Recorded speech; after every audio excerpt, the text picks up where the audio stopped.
แล้วอันไอไหลอัน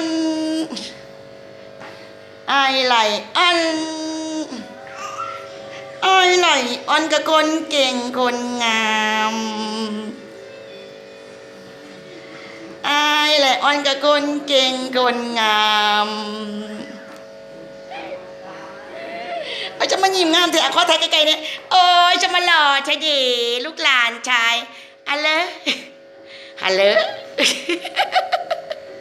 โอ้ยอย่าเงยเลยเจ้าโอ้ยจะมาหล่อใช่ดีหลานชายไปจะมาหล่อเจ๊ได้เสือธาตุพนมบุญน่ะได้เสือธาตุพนมบุญน่ะหลานชายพอดีจะมาหล่อใช่ดี